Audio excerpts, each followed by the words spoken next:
the field. From the ice to the turf, we'll break it down. Discussing every win and every loss in town. We'll talk about the Canucks and the Lions. We are your irrational fans. We are your irrational fans.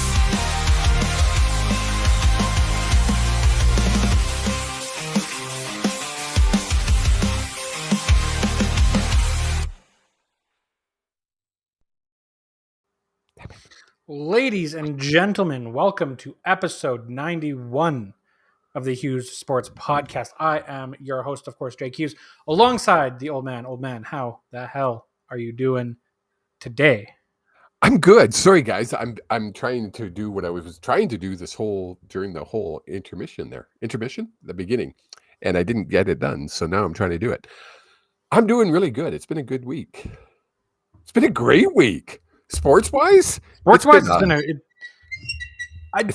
have an asterisk on the CFL side of things, but all in all, It's been a great week. Why is there an asterisk on the CFL side? We won.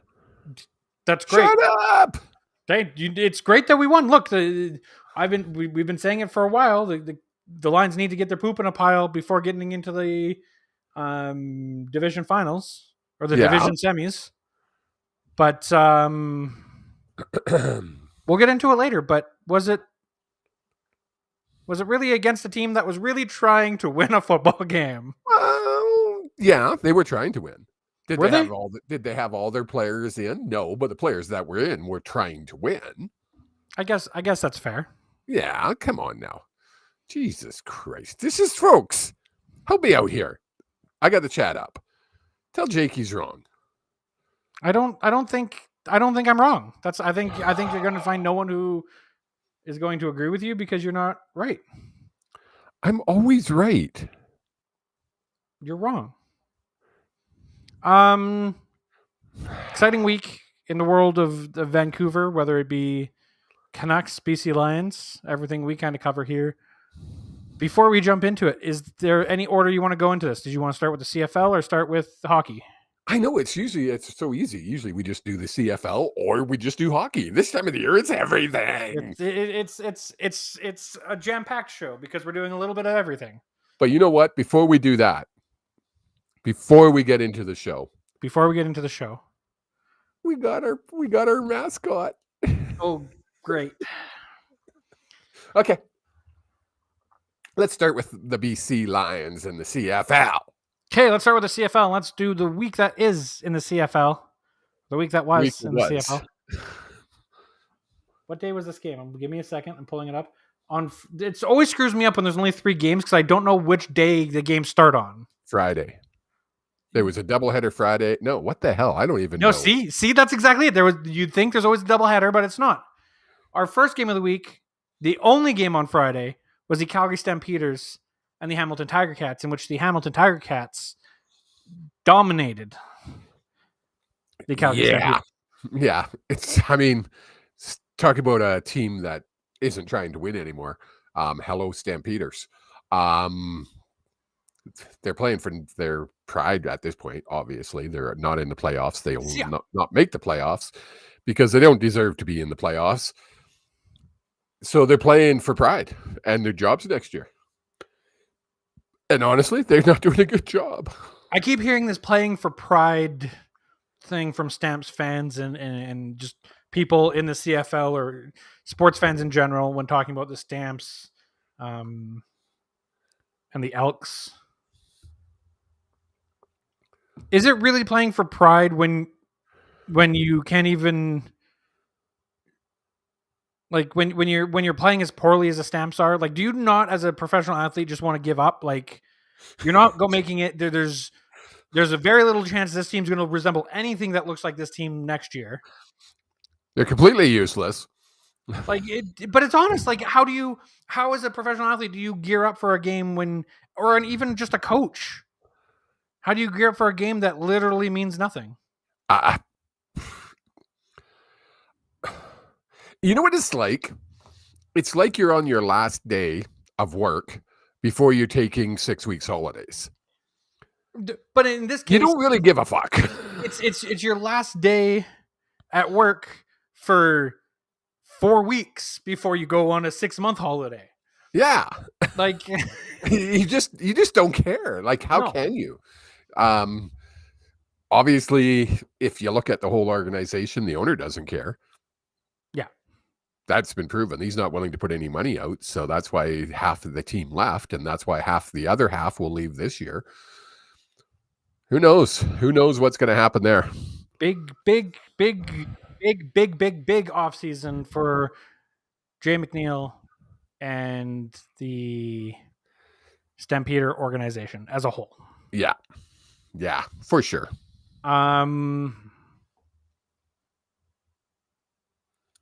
Next That's up, I was gonna say, I was trying to think if there's anything else I wanted to talk about. It's not worth talking.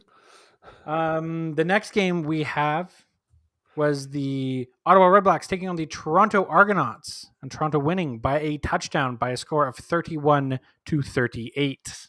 Yeah, that was a fun game to watch. Both teams played really well, I thought, and either team could have won that. Either team, Argos and the quarterback that shall not be mentioned, pulled it out, and good on them. They look good doing it. They're one of the hottest teams in the league, I think, right now, bar none. Well, and it's almost like for the Argos, despite the QB not being there for the first 6 weeks, 5 weeks, 8 weeks, whatever it was. Yeah, whatever, they're finally gelling now. It feels like there's some chemistry with everyone, even though the team really didn't change all that much, but everyone's hitting their strides at the right time. Yeah, I would agree. And really, I'm just looking here. This game was really important because it could have helped determine who's going to host the East semi, right? So both teams are playing for something in this game. With the Argonauts winning, they will be the hosts. They will be hosting the Red Blacks in 2 weeks. But no, super fun game to watch. Yeah. I've got nothing else really about this game. Yep. Again, a fun game to watch. It was exciting. It's hard in the East. I don't follow them enough, but it was fun. And then we have the game that, of course, you're going to have opinions on, and I'm going to have opinions on. The Montreal Alouettes come into BC Place and lose by a score of 27-3. VA, is he back? I think so. Yeah, he freaking looked damn dynamite. Are you kidding me? He looked like he was VA that went 5 straight. Making passes. That kid was running, and I call him a kid facetiously because he ain't a kid. He's an old man. He had young legs. That guy, he took that team on his back, and I mean, he'll never admit it publicly, but that was a statement game. That was a FU. I didn't like the way I was treated. Well, and there's something to that because Hatcher was interviewed after the game and mentioned, or was it before the game? I think it was before the game. I think it was the Friday before the game. And he mentioned that it was nice to have VA back and that there was something along the lines of there was cohesion in the room. Yes. It was his team. Yeah. And Campbell regurgitated that when talking about it after the game, saying, look, he's the one who got us here. It's his basically confirming it's his team to take into the playoffs. Yes, and so it should be. I think if you look back when 2022, when Rourke was being the superstar that he can be, and he got hurt, we brought VA in, and VA was amazing. He was a superstar, but soon as Rourke was better, was healthy, they sat VA and put Rourke back in because it was his team. Yep. That wasn't how it happened this time, Nope. right? And it should have been. And I don't think Rourke would have had an issue with it, to be honest. I think they should have put Rourke in and let VA get healthy and then sit Rourke, and because it was VA's team. And unfortunately, that's It's not the wild way to it me worked. how similar their stats actually are, Yeah. except for in one category. So if What's you it? look, I was looking here on the side of the screen because I was pulling it up here. Yeah. Vernon Adams, 65.2% completion. Nathan Rourke, 65.1. Yeah. Obviously, Vernon Adams has 1,200 more yards, but played in a lot more games. The average is 9.7 to 8.5. Both of them have 9 interceptions. But Vernon Adams has 16 touchdowns compared to Rourke's 4. And how many games played of each played? Do they put that I in don't there? have that in front of me, but I can find it out. I don't think it would be that much off, to be honest. Because you look at Vernon Adams, he only played the first 6 games, maybe 7. Then he got hurt. And then we had a couple different quarterbacks in there before we brought Rourke in. Let's see if I can find this here. So yeah, either way, I agree. It's definitely it's going to be interesting to see now what happens. And I heard this being said. What happens now if VA goes on a run and we win the Grey Cup? Yeah. Is it still Rourke's team? It, What do you do? I mean, obviously, you've got 2 of the best quarterbacks in the league, and you can't keep both of them because you can't afford them. no. So who do you trade Rourke? I mean, Are you trading away we've- youth for experience? I think that would be a mistake for a multitude of reasons. One, you're talking exactly that. Vernon's going to be turning 33 going into next year. Yeah. You're selling him at an all-time high. Yeah. Where you'd be selling Rourke at an all-time low. Yes, Rourke is what, 20, will be turning 26, 27? Something 27, like that. 28? Yeah. We know he's a good quarterback. Give him time with the right systems in place. Yeah. But the only benefit to Rourke versus Vernon Adams is Rourke is a national player.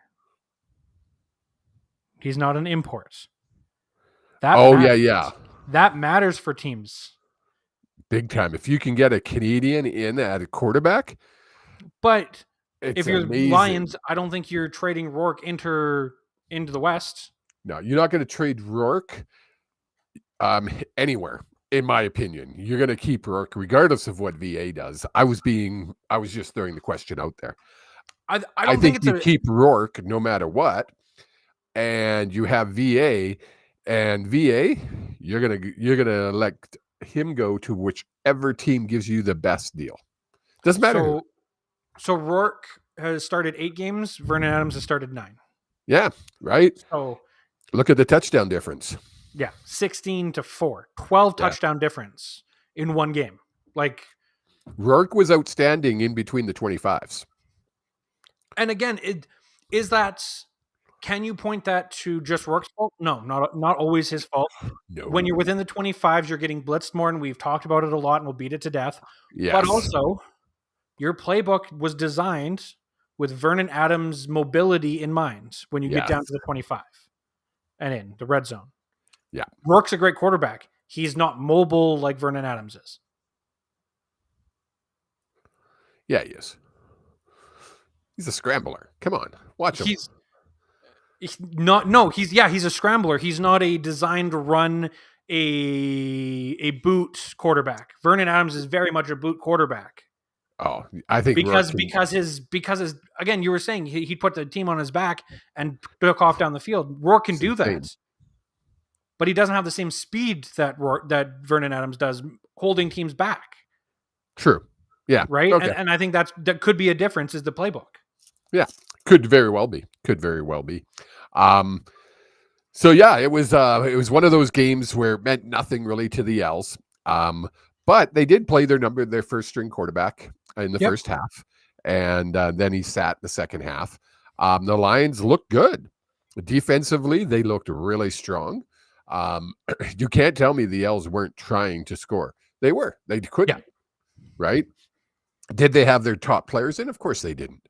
But they were still looking to score, and they couldn't because the Lions were just the better team that day. And you know what? That's what we needed. Going in, now we have the bye this week, and going into whether we go into Saskatchewan or we go into Winnipeg, it's going to be a fired up crew, I'll say. I would hope so. Yeah, I think so. I think I have a good feeling. I have a good feeling. Let's go Lions. Sorry, I'm okay. That brings us to basically what you're talking about is the CFL playoff picture is coming into focus here. I mean, we already know the Eastern Road. Yes. It leads through to Toronto, then to Montreal. Yeah. Which isn't a surprise, really. I mean, pretty much that was going to be a given this year, no matter what. Yeah, if you would put money on that, those would be the two East teams. It would probably be the safest bet you would have made this season. Yeah, for sure. However, now let's. I'm going to throw it out to you. Who comes out of the? Let's just go. Who comes out of the East? Not who wins which ones, but who comes out Grey Cup wise. I think Montreal is going to be in the Grey Cup again. Okay. Yeah, I would tend to agree. We quote it all the time, and when it comes to the playoffs, Rod Peterson's words mean more: death, taxes, and Cody Fajardo. Winning. Yes. Yeah, I agree. I think it's his to lose, and don't get me wrong. I think both games, no matter what, whether it's the Red Blacks or the Argonauts, are going to be good games, and it's going to be competitive. Yes. But it's stop reading the chat and continue talking. No, my brain is trying to use the words properly, but it's the experience that Cody Fajardo brings, and the fact that they're home with those annoying horns. I think will clinch it for them. Yes. No, I think you're right. It's going to be a fun game. I think it'll be Toronto, Montreal, but it very well could be Bo Levi. Oh no, he's not. They're not in the league. Sorry, no, it very much could be Ottawa coming in there as well. I would love to have seen Bo get in there, but unfortunately, Hamilton is out. Yes. And then this week upcoming is going to bring all sorts of clarity to the West, because right now we know the BC Lions are on the road and they're going east. But are they going to Saskatchewan, or are they going to Winnipeg? Are they going to Saskatchewan, or are they going to Winnipeg? Well, let's look at it. Winnipeg plays Montreal. Yep. Saskatchewan plays Calgary. So we basically have two teams that have nothing to play for. Now, let's look at this logically. Logically, we're irrational. If I'm the Owls, what team don't I want to play up against? Winnipeg. In all reality, Winnipeg's the fans are annoying, but technically the team is the better team. Is Winnipeg. Well, they're the hottest team in the league right now. So if you can go out there and force them to go and play 2 games with one on the road, knowing that you have a bye, knowing that no matter what, if you go there, you get dinged up, you're fine. You've got 10 days to heal up. Yeah. You might want to force them to play 2 games. So the cool thing is, the first game of the week is the Montreal Winnipeg game. Not the first game, but they play before the Saskatchewan Calgary game. Yes. So, which is really cool. I'm hoping Montreal wins that. Do you think the schedule maker's sitting at home and like getting a raise, patting himself on the back for just how the season has played out? Where it's like the Did you last say two getting games a you have. raise? Oh yeah, they definitely deserves a raise. Oh, you mean by money? Yes, Oh, I thought you meant something else. this is a PG show. I was kind of confused. I'm sorry. But the last two games you have on the schedule have meaning. Do they? Yeah. Okay. Well, you've got the Bombers and the Owls, and then you've got the Stamps and the Riders. It's probably, I mean, we always say it. It's like, oh my God, it's like we come down to the final game of the final week of the season and it actually has meaning. It's always like that. I look back at I get my Facebook updates and like it keeps coming up. We don't know what's going on. It's the last week of the season. We don't know who's playing who, where, how. In the CFL, yes. Yes. So will I be watching the CFL this weekend? Of course I'm going to be watching. It's going to be exciting. It's going to be crazy. Where are we going? Where would you rather go? Would you rather go to Winnipeg or would you rather go to Saskatchewan? Neither. Can we cross over into the East? Can we go to Calgary? Can Um. we play Calgary and Edmonton, then get in the Grey Cup? Oh God, that'd be so nice. I honestly I like our chances against the Riders better. Yeah, To be completely honest, so do I. but I don't like having to play Winnipeg after they've had a week to rest up. Yes. I'd much rather be that rested team coming in to face Winnipeg. Especially if that Owls Winnipeg game does get to be a close game and gets testy. well, I want Winnipeg to have 3 tough games. So Yeah. going against Montreal and be a tough game, right? Look, Kolaris isn't a young fella. Nope. Their receivers aren't young fellas. Nope. So if they have to play 2 tough games before, or no, 1 tough game, or Before facing the Lions, yes, exactly. right? It would be, I would like it better than them to play a tough game and then get a bye week. Yeah. Right. So I know a lot of Rider fans are out there sitting in their couch, probably have his beer in his hand. It's probably a Pilsner, probably looking over at his son. These 2 fools don't know what they're talking about. Get back out in the hay truck and go collect hay or something, Trent. Jeepers creepers.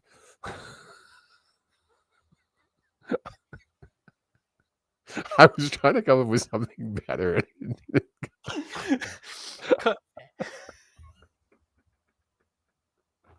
Okay, we're broken. That wasn't even a good one, but No, it wasn't. It was like really bad. But you know what I mean. It was a good attempt. So, in a perfect world, I would like to go to Winnipeg, to be honest, and play Winnipeg and then have to play the Riders. That's my best case scenario. Even though we don't have a lot of freaking good history playing Winnipeg in the playoffs. well, just in general. Yeah. Bastards.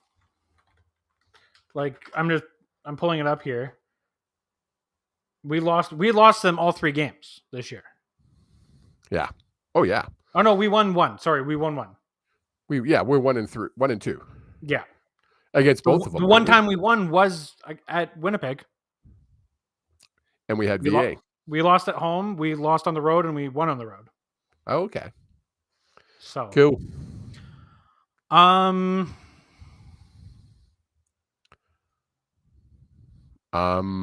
Anything else you want to talk about in the CFL? No. Let's get this week going. Well, no,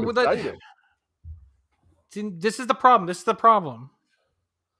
Are we doing Old Man Predicts now or at the end of the show when we'll get your predictions for both Canucks and Lions, End or of the Canucks show. and CFL.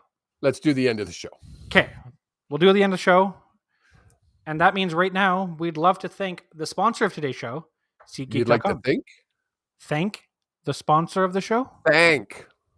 Thank? Yeah, I'm using English. Thank. What the hell, you American?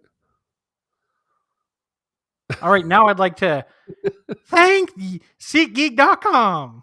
But seriously, SeatGeek.com is a fantastic website where you can get $20 off your first ticket purchase by using code HSPPOD. SeatGeek is a fantastic website because you're able to see the different seats that are available, and they give you a color coding. Green means great deal, yellow means fair deal, red means stay away from those tickets. It's great for anywhere you go, whether you're in Canada and you're looking to go to the local hockey game, or you're looking to go see a concert, a theater production, anything and everything in between those events. You are able to do that at SeatGeek.com. Again, if you use HSP Pod on your first ticket purchase, you will receive $20 off. I mean, you could go see a game for completely free or half price. Again, that code is HSP Pod to receive $20 off your first ticket purchase. Now it appears the old man has gone missing. Oh, he's back. I was giving you your read. Like, come on. We're supposed to be professionals. I would argue that professionals get paid to do what we do. That's true. But one other thing I wanted to talk about before we get too far away from it is November 2nd is Extra Life Game Day. For those who don't know, I have been doing this. I believe this is my 9th year doing this. What's that? Extra Life. Extra Life is a fundraiser where streamers like myself game for 25 hours straight. Nerd. Meaning on twitch.tv/jstreams here, you'll be able to watch me and help donate. This year, I have a goal of hitting $200 raised for the Alberta Children's Hospital. I know money is not always the easiest thing to part with these days, especially as we're getting closer and closer to Christmas time. However, I've decided to do something a little different this year.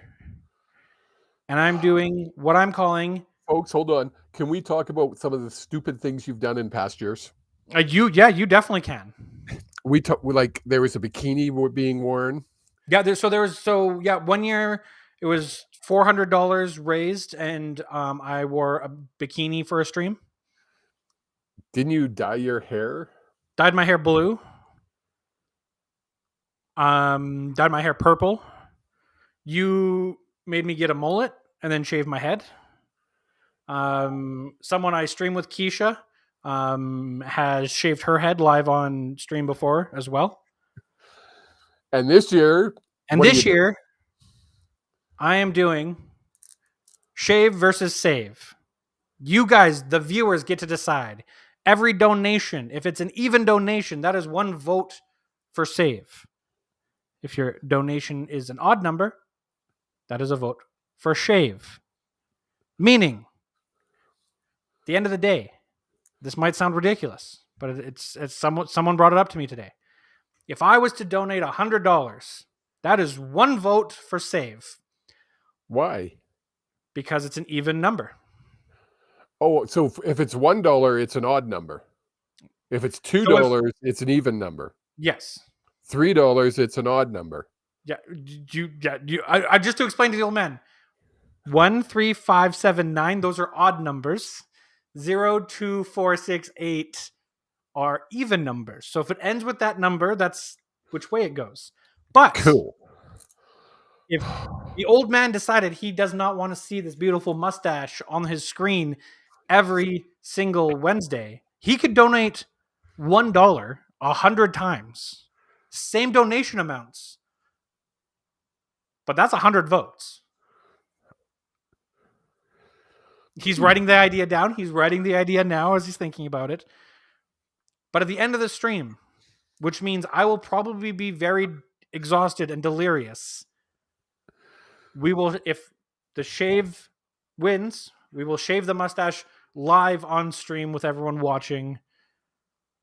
After I've been awake for 25 plus hours being on screen. Okay, we're having a battle in the chat here, and Deanna, I don't know who Deanna C is, but she'll even donate. I mean, I think she means she'll donate even amounts. And then I And noticed then here Brandon chimed in saying, "I'll odd donate." I'll odd donate. I think he means that he'll donate odd. No, I think he's just a little odd. Well, he And is he's odd, going but to we love donate. him.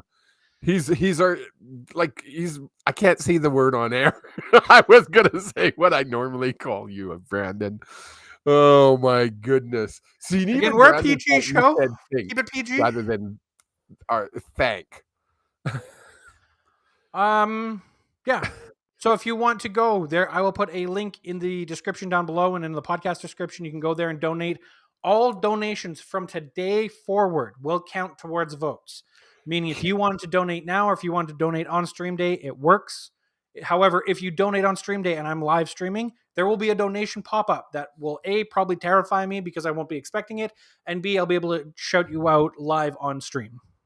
Can you take a second? I know you just kind of threw it out there and you said it's Extra Life. Yes. What is Extra Life? Explain it. Extra Life is a charity that has been around. I'm opening up their official website to be able to get everything correct. So basically, Extra Life is a charity that helps donate money to the Children's Miracle Network. When you sign up, you're able to choose which hospital it is that you donate to and which So it would be hospital like you want the to support. Alberta's Children's Hospital. Yes. So I always Stollery up in Edmonton. Sorry, say that one more time. Or the Children's Hospital in Edmonton, people could donate to, Correct. or the Vancouver's Children's Hospital, whichever one they want. Exactly. So there is a group of four of us, both. So myself, Brandon, who's in chat, my friend Keisha, and my friend Alex. Great thing about that is all four of us are in different locales. Meaning, I'm in Calgary. Mine goes towards the Alberta Children's Hospital. I'm assuming Brandon's will go to the Edmonton Children's Hospital. Keisha, who's out in Manitoba, hers goes to the Manitoba Children's Hospital, and Alex goes to the one in Phoenix. So money's How come being. they don't watch our show? Sorry, say that one more time. Why don't they watch our show? Well, Keisha is not a sports fan. I don't care. Alex lives in the States, and I assume is too busy playing with guns. Brandon's here. Brandon's the best. I almost like Brandon better than most of my kids. So you only have two of us. The bar's set really low. It is Stollery Hospital up in Edmonton, just so you know.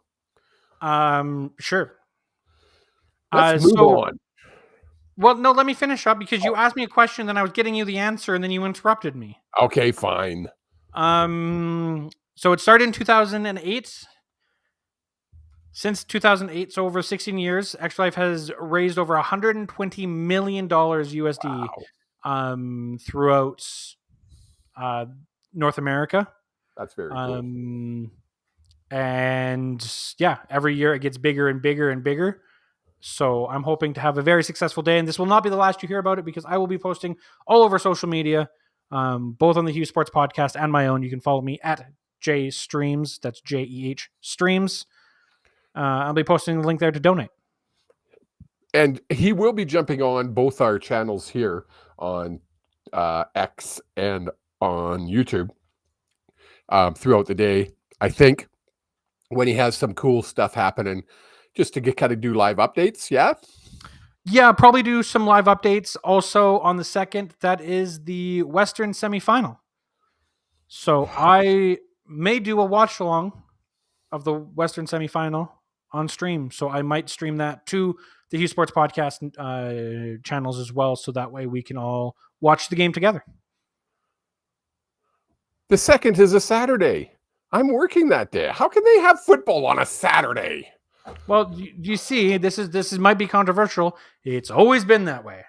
I know. No, not always. It used to be Sundays. It used to always be the Sunday. Stop the ridiculousness. Why would you carry on? Grey Cup Sunday makes sense. Carry on. Grey We've Cup had the Sunday time. makes sense. Just Putting games up against the NFL, you're going to lose every single time, so don't do it. go ahead. But now, let's transition and talk about something good and happy. Yeah. Because this past week, the Canucks went 3 wins, no losses, and no overtime losses. With wins against Florida, the Flyers, and the Blackhawks. If you remember I do. last I already week, know what you're going to say. I originally said 3-0, and then I went, maybe they'll lose against the Flyers. Maybe I'll go. And you went, yeah, that's a good Joe. And so I went 2-1. Always trust. Always trust. Hey, I didn't say anything until after you made your decision because I didn't want to influence you anyway. I loved it though. Honestly, they're back. They're looking good. We have our backup goalie who could be a starter anywhere, I think, with Mr. Kevin Lankinen, looking sharp in the net. Let's do it. Yeah, very convincing wins against the Blackhawks and the Flyers. A good win against a very good Florida Panthers team. Yes. Big thing with that team though is that they were missing 2 of their big players. Yep. But that's what you have to do. You have to take advantage when those types of situations happen and beat good teams when they're not at full strength. Well, and people they played the Blackhawks. Hey, you got to beat the teams that you're supposed to beat, and we did. To start the season, we lost the Calgary Flames. Now, looking at the Calgary Flames, it's like, that might just be the case for everyone who loses to the Calgary Flames. They might have a good team. They might come crashing down to earth. They will come crashing down to earth, Brandon. Great week. It was great to see everybody get together and play a full 60 minutes of hockey. And that's what it takes, right? I mean, we haven't had a team playing for 60 minutes of hockey. So good on them. 6 games played, 8 points. Yeah, I'll take that. Exactly where we were 6 games into last season. Yep. So for all the panic, and I was part of the panic and the chaos to start the year. Yes. We're still where we need to be. We didn't get the blowout wins like we wanted to start, like we did against Edmonton, but we found our footing. Yeah. And both years we've had early road trips where we've really come together as a team. My only concern is, are we going to have in my lifetime the 7th of these a goalie controversy in Vancouver? I don't think so.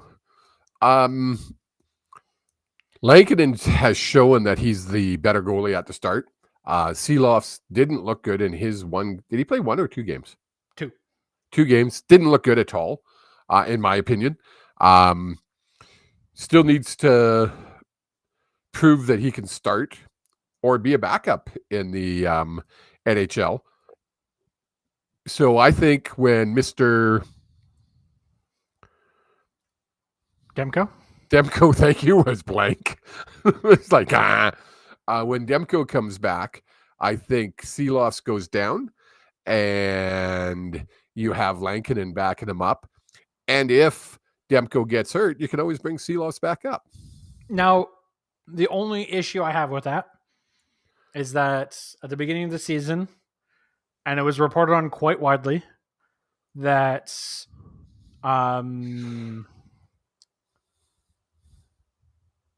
Shelov's agent went to Alvin and company and said Shelov deserves to be in the NHL and he does not want to go down to the AHL. Well, what he wants and what he's going to get, a lot of times, are 2 different things. But he can choose not to report. Okay, don't report. Then we've got 2 great goalies. But then what do you do with Shelov's? Don't report. Sit out, yeah, baby. This is a hypothetical situation because for all we know, Lankinen could carry the team for 3 or 4 games, have a stinker, and Sheelovs could come in and carry the team the rest of the way. Exactly. Right. I mean, This it's is all this is why hypothetical. Lankinen was brought in, just in case something like this happened. Yes. Right. And I mean, he looked amazing against this last game against the Hawks. Some of the saves he made, we were like, whoa. There was the one goal, I think it was the first goal that was scored where it wasn't phenomenal, but if you have one goal every game if you're letting in one goal every game, that's fine. Yeah. Right? You're more than likely going to be able to pull it out. Exactly. In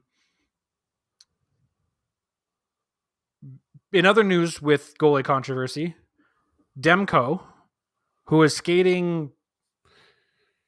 on the ice skating, hadn't been seen on the ice for some time, is now back skating again. Yeah. But that's like a 3-4 week setback from all accounts of everyone. Every time I've literally stopped listening to people because every effing time someone mentions Demko, it's 3 to 4 weeks. It was 3 to 4 weeks 3 to 4 weeks ago. Yep. Right? It's like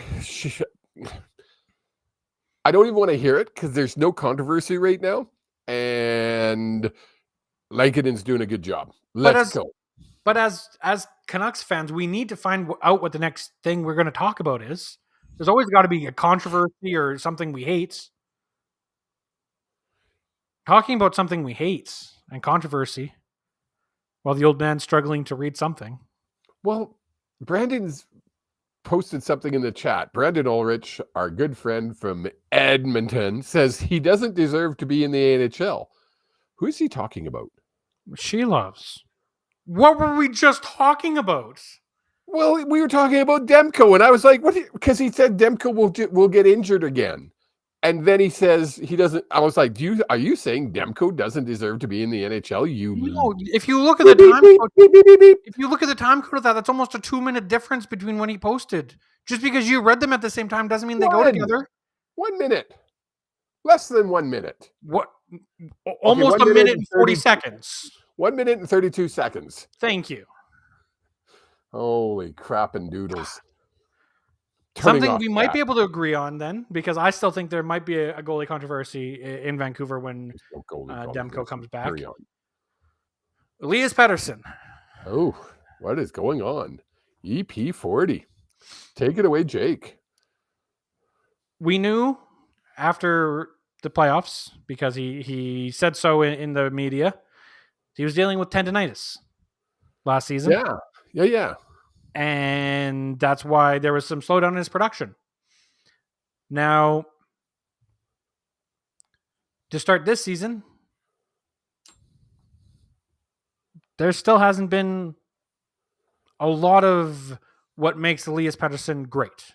There hasn't been those moments where he takes over a game and puts his stamp on it. There hasn't been that defining Pettersson game out of him. And I don't know how you feel, but I think it's more mental than it is physical at this point. Because we've seen sparks of it. And we talked about it last week, and I said I wanted to see Garland and Höglander, because they're the best 2 players, play up with Petey. In the next game, Höglander and Garland were up playing with Petey, and that line has been productive. And Petey's looked good. But has he looked $11.8 million good? Well, and I guess that's what it comes to. We always come back to $12 million. Is he the $12 million man? Obviously not. Obviously not right now. If you I was just going to say that. If you look back at his history, 400 games played, and he's a point per game. Yes. Now, the last season, or I guess the last half of last season and this season, he's struggling. Yeah. There's a lot of talk out there that Tocchet loves to push players to play. Yeah. Play through an injury, play through that, play through this. Is he hurt and being forced to play? I mean, there's medical evaluations that they go through to start camp Yeah. that would catch something like injury, like if it's a tendon problem and things like that. Yes, but his tendonitis, I think he called it. Yep. And his words was, it's a nagging injury that just won't go away. Yeah. I have a really wrecked up ankle. It's a nagging injury that just won't go away. I can still work. I can still walk 10,000 steps a day, but it just hurts. His wrist. Is it his wrist? Is it his elbow? No, his shoulder? I believe it's his knee. Is it his knee? Yeah. Anything that's he's using to shoot, knee being one of them, is going to affect his play. Now, could it be a combination of both? Yeah. Could it be just a mental game for him? Of course it could be. Yep. Sports at this level is a big part of mental is a big part of the game. Yeah. I mean, look at golf. Golf, you could be the greatest driver in the world, but when it comes to your short game and you get into your head about it, and it takes you 20 extra strokes to finish a game. Exactly. Right? Like, I think you've started to see stretches where, because he's playing with Garland and Höglander, where Garland, since he's been on the team, he's been driving play better than anyone else. Yeah. I think you're starting to see Pettersson being able to take a step back, being able to take the pressure off of him a little bit because his line is scoring. And I think in the next week or two, you're going to see that breakthrough, that one game where we're all going to be talking about how Pettersson's back.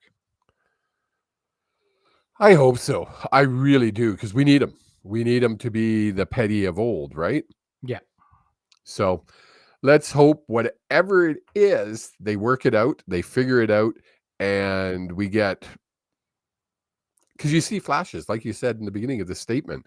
We see flashes of it. We just need to see more flashes. We need to see consistent flashes. Yeah, exactly. Someone who's been great since the very first game. Someone we've talked about. We'll get to Miller in a second. That's not who I was thinking of. I said me. Oh, no, not you. I heard Miller. Someone who's been JT Miller. We'll get to him in a second. I forgot him in our rundown because there's so many things to talk about with the Canucks this week. Kiefer Sherwood is a beast. I love him. 44 hits in 6 games. 7.3 hits per game. He's on pace for almost 600 hits. And not only is he hitting, like, he's not just a goon running around hitting. He's an all-around player. He's passing the puck. He's how many points does he have? Let me find out. He's just one of those players where he's a pleasant surprise.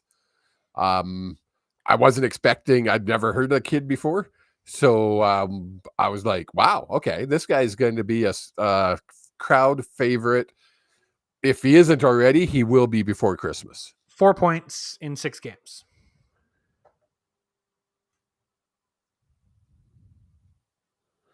Can't one goal, 3 assists, and he's playing fourth line minutes. Like, yeah, that's exactly what you want out of your. Hell yeah! Like, he's got the same amount of points as Denton Heinen, Teddy Bluger, Jake DeBrusk, which is one more than Nils Höglander, Elias Pettersson. I mean, he's a beast. You got it right. He's a beast. I love it. This is the type of player that, like, when back in the day during the Sedin era, people used to always be like, "You guys, like, Alexander Burrows, why is he playing on your top? Like, why do you guys have such an affinity for him?" This is that player. You know, this is Lap in the playoff run in 2011. Yes. You know who he reminds me of? Can I go out on a limb here? Yeah. And say he reminds you of the guy that we really hated when you said you didn't know who he was, that you kept complaining about because he kept hitting our players in the National Series last year? Who? Kiefer Sherwood. Yeah. No, he reminds me of our mascot. Oh no, you can't just walk around this one. This one needs this. Please explain.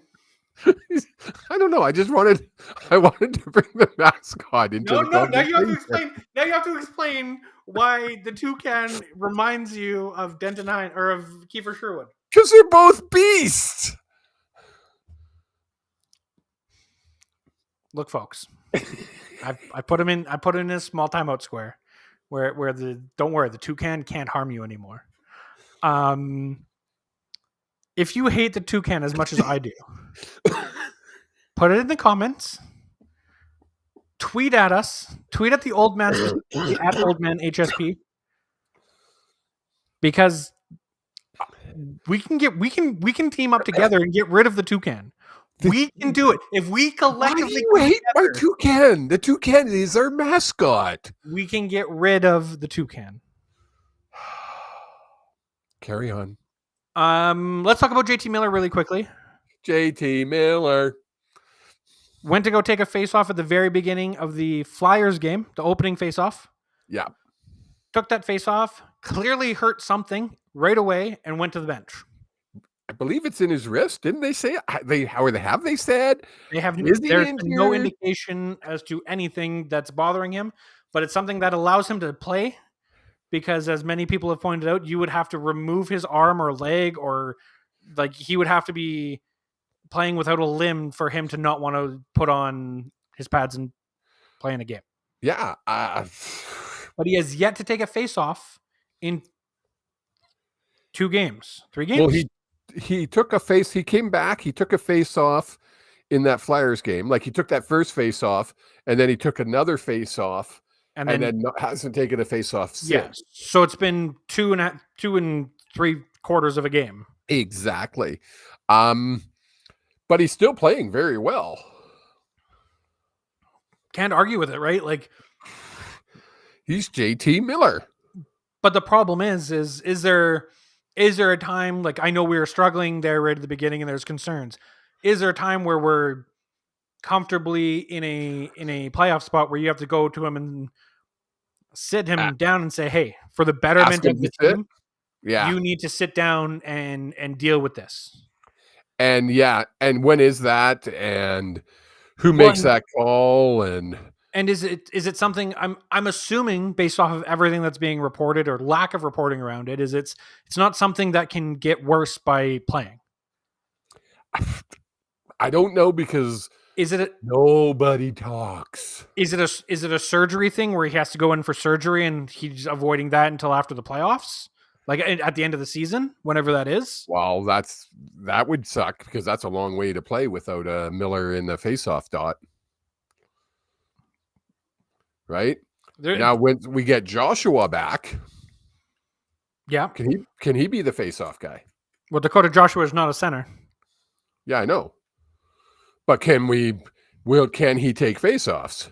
I don't know. Like I mean, just as good as Brock Besser was during the Philly game. I don't know who was taking faceoffs for that line, or if they ever were out for a faceoff in the game, because we watched the game together yesterday. But we were so distracted. Yeah, watching the game together is great, but I never watch properly. No, exactly. You talk too much. Blah blah blah blah blah blah blah. Yes, I talk too much. But what happens when Dakota Joshua does come back? Because this team is rolling right now.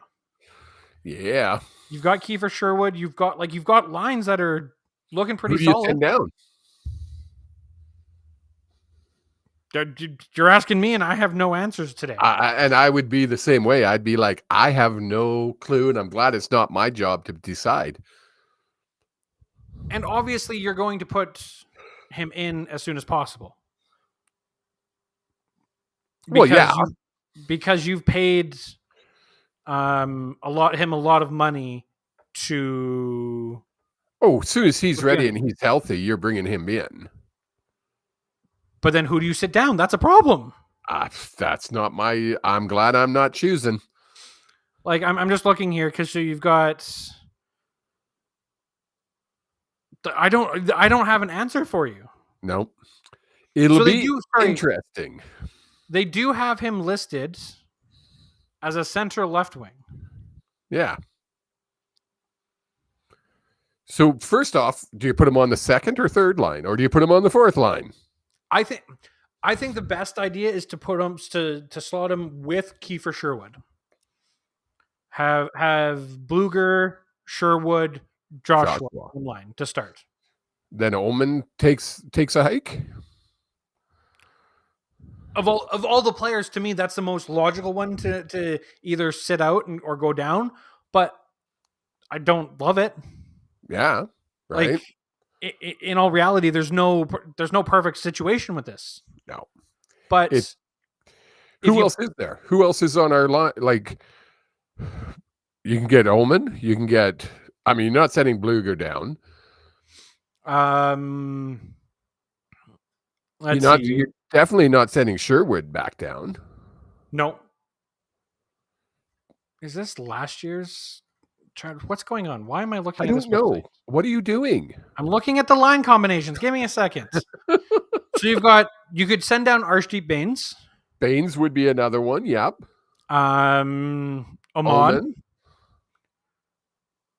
Other than those two, I don't know. That's the only two, really. Right? To me, there's so many moving pieces, and I'm really glad that again, like you said, we're not the ones making this decision, because it's an impossible decision to make.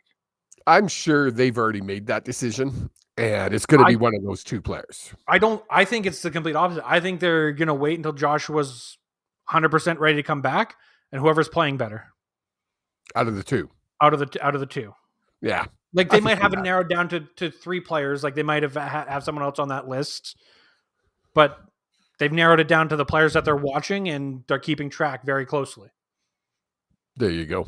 But I think you put him back to start anyways. You put him with Sherwood and Bluger, because Dakota Joshua and Kiefer Sherwood play a very similar game. They're pests. They've got hands that can score, but they play very physically. Yep. Okay. Something you don't want to do is make Joshua feel like he has to go out there and make those big hits when he's just getting back after what he went through with the cancer diagnosis. Yeah. You want him to be able to get back into the game, get up to speed, and then get those hits in. Putting him with Sherwood, I think, gives you that little bit of buffer space where he can just play hockey and not have to worry about what his role is on that line. And I don't think it's going to take him once he's back. I don't think it's going to take him long to get in. I mean, he's probably in very, very good shape, and wanting to go. I would say he's probably the like, okay, let's go. Like, because he was skating today. He's skated more in the morning skate, but both of those were with a non-contact jersey. Yes. And usually once they get into the non-contact jersey, or once they're in the contact jersey, it's usually 5 to 10 days. So a week to 2 weeks.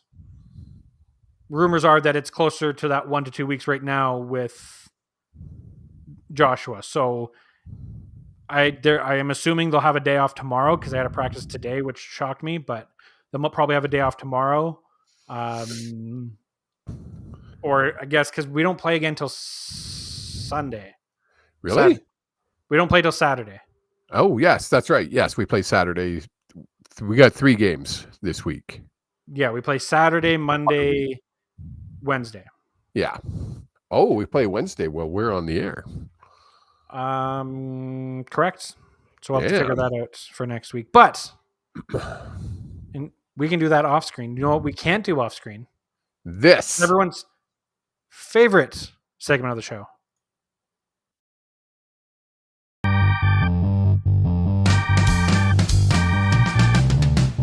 It's time for the old man predictions. How well did he do? Do-do-da. Do-dee-do. That's right, everyone. It's time for the old man predictions. How well did he do? Do-dee-da. Do-dee-do. And when it comes to the CFL predictions,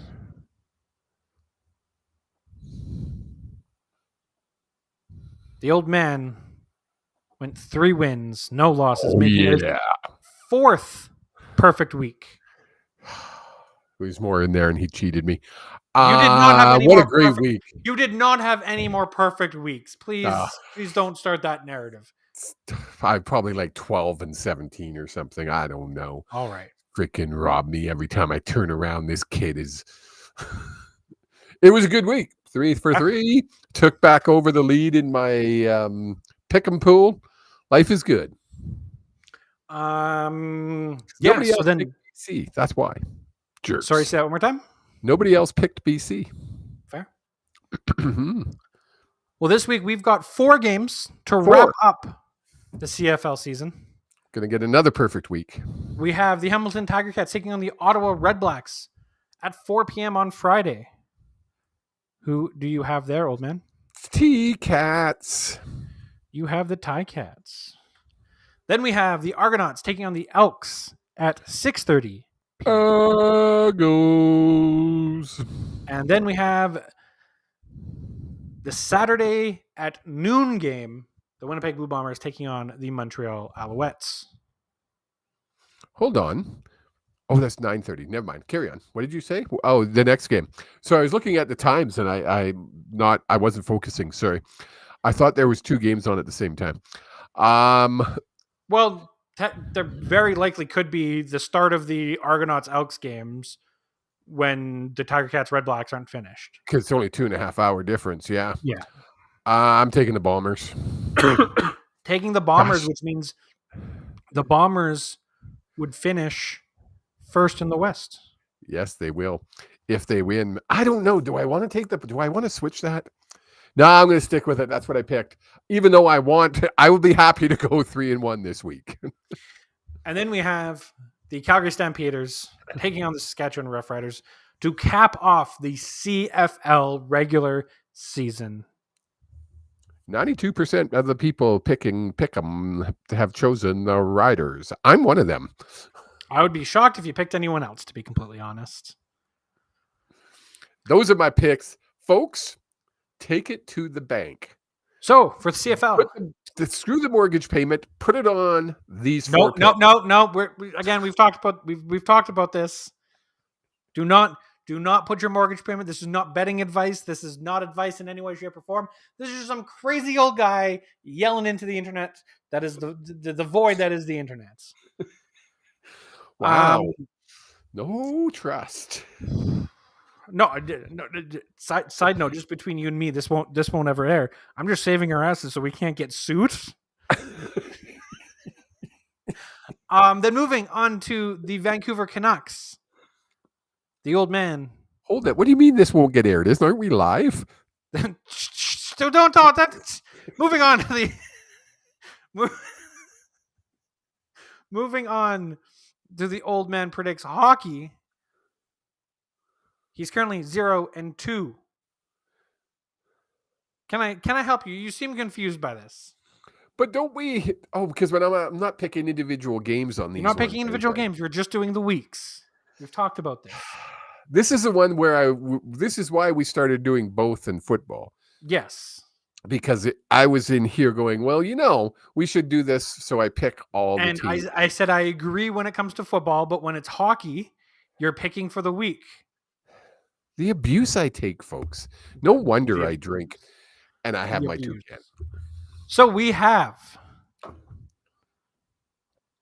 the game on Saturday, Pittsburgh against Vancouver at 7 p.m. That is Saturday at 7 p.m. Pacific time. We have the Hurricanes at 7 p.m. Pacific time on what are you 28th doing? on Monday. And then we have the Devils.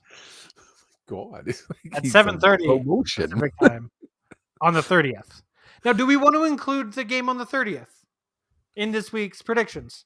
Well, yeah, because we'll be on the air probably when it's happening. So, well, we could. My thought process, because it's a 7:30 p.m. Pacific time, meaning if we just bump our show up half an hour, we can lead right into the game. Do I only have to predict 2? I predict. Let's go with you. You're only predicting 2. I'm going 2-0. He's We're going going. to win 5 straight. Take it to the bank, folks. Bet those pennies.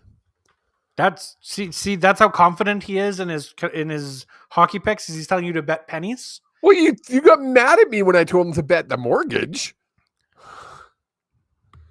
He's also 0 for 2 in the 2 weeks we've had hockey back. So I wouldn't take his advice on much here. But everyone, thank you so much for tuning in. Old man, do you have anything else you want to say to the fans and everyone listening at home? Let's go Canucks. All right. Thank you so much for tuning in. We appreciate your support. Best thing you can do to show your support is actually sharing it with a friend and family member, someone that you hate, someone you love. Really just share it with everyone. Share the world. If you are on Spotify, Apple Podcasts, anywhere that allows you to give a 5-star review, please do. Helps us out with the algorithm. Keeps us moving up in the rankings. Follow us at HSP_pod on Instagram, X, Twitter, TikTok, Facebook. You can follow me at JStreams. That's JEH Streams. And you can follow the old man at OldManHSP. Both of that is on Twitter or X, whatever it is you want to call it. Until next week, have your